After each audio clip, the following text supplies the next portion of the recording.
नमस्कार, मैं हूँ नेहा सक्सेना। बच्चों, आज हम देख रहे हैं गृह विज्ञान के बहुत सारे इम्पोर्टेंट क्वेश्चन। मैं आज आपको बताऊंगी 30 more important questions. Before I am starting this video, I am requesting you please write down in your copies that is a very important question. Why you are not giving me answers? Okay, तो let's start today's topic. तो इसमें हमारा 131 number का question है, व्रत रेखा किसका परिचायक है? तो बच्चों, व्रत रेखा प्रसन्नता, शालीनता, सौंदर्य एवं समृद्धि का परिचायक है। फिर नेक्स्ट क्वेश्चन है, वस्त्रों का चयन किन कारकों द्वारा प्रभावित होता है? तो वस्त्रों का चयन प्रभावित करने वाले निम्न कारण होते हैं। ठीक है, ये कारक होते हैं। इसमें आयु है, जलवायु है, लिंग है, व्यवसाय है, आय है, व्यक्तित्व और फैशन है। ठीक है, फिर नेक्स्ट है हमारा, प्रौढ़ व वृद्धि के लिए किस रंग के वस्त्र खरीदने चाहिए? तो प्रौढ़ व वृद्धि के लिए सफेद, सलेटी, क्रीम, बादामी, हल्के रंग के वस्त्र खरीदने चाहिए। फिर नेक्स्ट है, मौसम के अनुकूल वस्त्र कैसे होने चाहिए? तो गर्मी के मौसम में हल्के तथा सूती और सर्दी के मौसम में ऊनी तथा फर वाले वस्त्र, वर्षा के मौसम में सिंथेटिक वस्त्रों का प्रयोग करना चाहिए। फिर नेक्स्ट है हमारा, प्रतिदिन धारण किए जाने वाले वस्त्र किस प्रकार के होने चाहिए? तो प्रतिदिन धारण किए जाने वाले वस्त्र मजबूत, टिकाऊ तथा सरलता पूर्वक धुलने योग्य वस्त्र होने चाहिए। फिर नेक्स्ट है 136, बच्चों के लिए किस रंग के वस्त्रों का चयन किया जाता है? तो बच्चों के लिए चमकीले व भड़कीले रंग वाले वस्त्रों का चयन किया जाता है।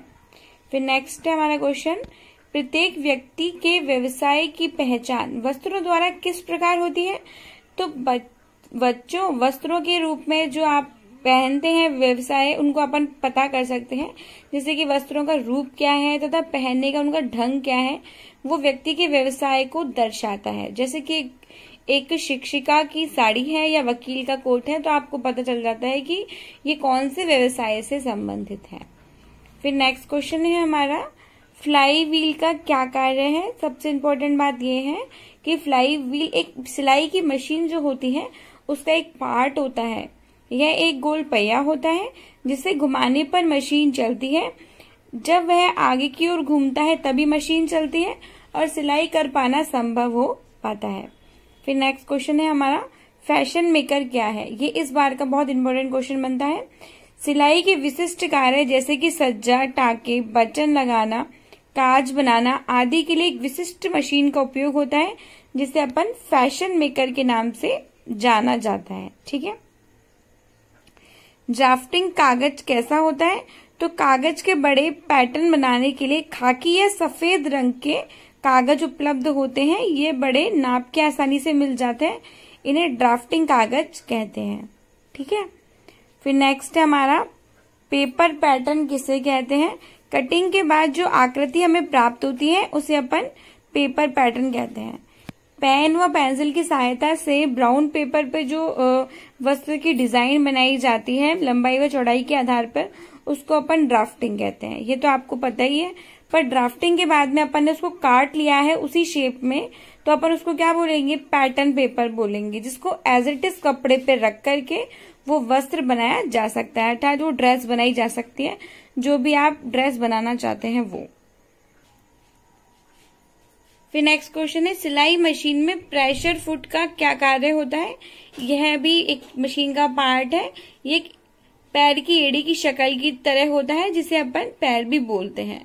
यह निडल बार में लगा रहता है। सिलाई के समय यह कपड़े को दबाए रखता है। ठीक है, पोशाक बनाने हेतु कौन कौन सी नाप ली जाती है?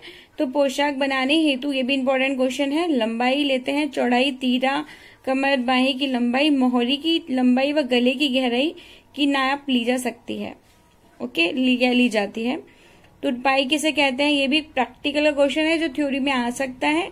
तैयार, जो आपने अपने प्रैक्टिकल में भी किया था, तैयार पोशाक में तुरपाई एक महत्वपूर्ण टाका होता है जिसे आवश्यकता पड़ने पर खोला जा सकता है। और जो बच्चे अब आए हैं 12th में वो भी इसको करेंगे।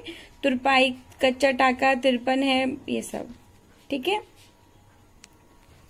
पोशाक के चयन का आधार क्या होता है? तो व्यक्ति की उम्र एवं शरीर के नाप के आधार मानकर पोशाक का चयन किया जाता है। उम्र का पता न होने पर तैयार पोशाक लेने से क्या समस्या आती है? उम्र का पता न होने पर पोशाक छोटी या बड़ी पड़ सकती है, जिसे वापस करना पड़ता है। ठीक है।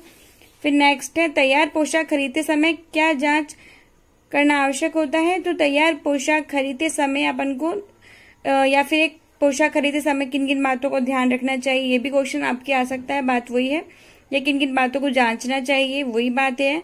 तो देखिए, पहले तो कपड़ा क्या है, ठीक है, फिर अपन देखेंगे डिजाइन क्या है, फिर उसका स्टाइल क्या है। सीवन का मतलब होता है सिलाई, ठीक है, तो उसकी सिलाई प्रॉपर हो रखी है कि नहीं, बटन कैसे हैं उसमें, पट्टियां कैसी हैं, बंधक हैं, परिसज्जा एवं लेबल की जांच करना अति आवश्यक होता है। ठीक है। तैयार पोशाक के लेबल से क्या पता चलता है? तो तैयार पोशाक पर लगे लेबल से पोशाक का नंबर, कीमत तथा देखभाल हेतु निर्देश का पता चलता है। कपड़े पर सीवन कैसे होनी चाहिए? तो कपड़े पर सीवन मैच करते रंग की तथा एक समान होनी चाहिए। ठीक है। सीवन मतलब सिलाई, जिस कलर का आपका कपड़ा है, जैसे पिंक ड्रेस है तो उस पर पिंक कलर की ही सिलाई की जाती है धागे की सहायता से। ठीक है। तो कलर कॉम्बिनेशन आपका ध्यान रखना होता है। फिर कपड़े पर सीवन कैसी होनी चाहिए वो मैंने आपको बता दिया। फिर नेक्स्ट इंपॉर्टेंट क्वेश्चन है, धब्बा क्या है? तो बच्चों, वस्त्र पर बाहरी पदार्थ के संपर्क में से तथा उसे शोषित किए जाने पर जो लग जाता है, धब्बा वह अनचाहा या अनचाहा चिन्ह होता है जो वस्त्रों पर किसी कारणवश लग जाता है और वस्त्रों को खराब कर देता है। ठीक है। फिर नेक्स्ट है, धब्बे छुड़ाने की 3 विधियां बताइए। मैंने आपको बताई है और आप दोबारा सोचिए इसके बारे में। ये लंबे क्वेश्चंस में आता है, 3 और 4 नंबर में एक्सप्लेन करने को आ जाएगा, तो आपको इसको एक्सप्लेन करना होगा। पहली है गोलक विधि, दूसरी रासायनिक विधि और फिर नेक्स्ट है अवशोषक विधि। विरंजक कितने प्रकार के होते हैं उसके नाम बताइए। ये भी मैंने बताया हुआ है। विरंजक 2 प्रकार के होते हैं, ऑक्सीकारक प्रतिकर्मक और अवकारक प्रतिकर्मक, या फिर इसको विरंजक भी बोल सकते हैं। फिर नेक्स्ट है 153, धब्बे छुड़ाने के लिए कोई 3 नियम लिखिए। धब्बों पर सदैव कम तथा हल्के विलयन का प्रयोग करना चाहिए। फिर इसका आंसर है, धब्बे छुड़ाने के लिए रुई या ड्रॉपर से विलायक लगाना चाहिए। धब्बे छुड़ाने के तुरंत ही वस्त्र को धो डालकर चाहिए। अम्लीय प्रतिकर्मकों के नाम लिखिए। तो ये केमिकल्स हैं जो कि एसिटिक होते हैं। इसमें एसिटिक एसिड है, सॉल्ट ऑफ लेमन है, ओलिक अम्ल है और ऑक्सैलिक अम्ल है। इसको लिख के याद कीजिएगा केमिकल्स नेमों को। फिर नेक्स्ट है, पसीने के धब्बे के लिए किस प्रकार के घोल का प्रयोग किया जा सकता है या जाता है? तो पसीने के धब्बे के लिए हल्के अमोनिया के घोल या जैवल वाटर का प्रयोग किया जाता है। शोधक पदार्थ कितने प्रकार के होते हैं? तो शोधक पदार्थ कई प्रकार के होते हैं, जैसे कि साबुन है, डिटर्जेंट है, रीठे का सत है, चोकर है, समुद्री झाग है। फिर नेक्स्ट है, सोडियम सिलिकेट का डिटर्जेंट में क्या महत्व है?